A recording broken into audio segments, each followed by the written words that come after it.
मला असं वाटतं की फक्त ॲम्ब्युलन्स नाही आहे, ते तर मी पाहिल्या त्या बाईक ॲम्ब्युलन्स आहेत, पण त्याच्या व्यतिरिक्त हा प्रचंड मोठा सामान जर तुम्ही पाहिलात तर हजारो बेड, हजारो व्हेंटिलेटर्स, त्याच्यानंतर गाद्या, पीपी किट्स, खूप मोठ्या प्रमाणात सामान इथे पडून आहे. आणि मला असं वाटतं की जर एवढ्या मोठ्या प्रमाणात जर सामान पडून असेल तर तुम्ही याचं करणार काय?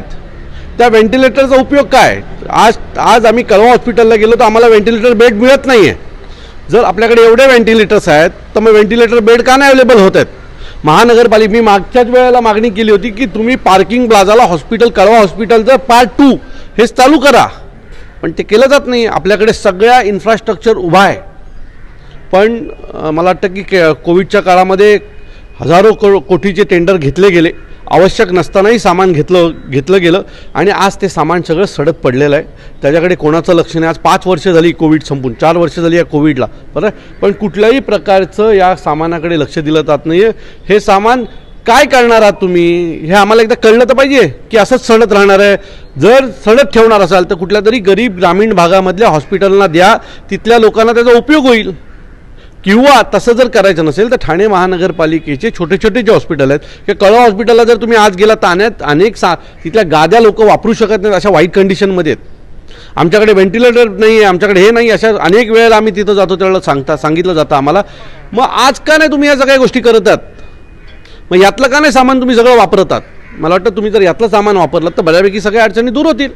करोडो रुपयांचं दादा हे साहित्य आहे. करोडो रुपयांचा भ्रष्टाचार आहे आणि भ्रष्टाचारातनं विकत घेतलेलं सामान, 100 रुपयाची वस्तू 300 रुपयाला विकत घेतली, 100 रुपयाची वस्तू इथे सडते, 200 रुपये त्यांच्या घरी गेले. राजकीय नेते अधिकारी यांच्या घरी ऑलरेडी गेलेले आहेत. आता उरलेल्या गोष्टी सडत पडतात, त्यांना काय घेणं देणं नाही आहे. मला आमची भूमिका आहे की या सामानाची एक तुम्ही विल्हेवाट लावा, आवश्यक असलेल्या ठिकाणी हे सामान पोचवा. त्या व्हेंटिलेटर, कळवा हॉस्पिटल व्हेंटिलेटर बेड वाढवा. आपल्या कळवा हॉस्पिटल व्यतिरिक्त इतर सब जे हॉस्पिटल्स आहेत छोटे छोटे ठाणे महानगरपालिके, तिथले जी वाईट अवस्थेत असलेले जे सामान आहे ते काढून त्यातलं नवीन सामान तिथे पाठवा आणि ठाणेकरांना योग्य ती सुविधा उपलब्ध करून द्या, ही आमची मागणी आहे आणि ती आम्ही पूर्ण करून राहू. 4 वर्ष प्रशासनाला जाग आलेली नाहीये, आता येईल का? कारण यातून फायदा काही नाही आहे. जो फायदा घ्यायचा होता तो खाऊन झाला कोविडच्या काळामध्ये. आत्ता जे काही कळतं ना की एवढ्या दशलक्ष कोटींचं ऑडिट होत नाही आणि होत नाही, हेच आहेत ते पापं सगळी, हीच केलेली ती पापं आहेत. आणि काय घेणं देणं नाही आहे त्यांना, कारण ह्यातनं आता त्यांना काय मिळणार नाही. आता हे भंगार आहे त्यांच्यासाठी.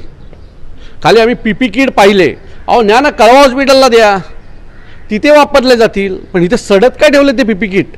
मी तुम्हाला आता खाली माझ्याबरोबर चला, मी तुम्हाला काही गोष्टी दाखवतो, अतिशय भयानक आहेत. चला आपण पाहूया.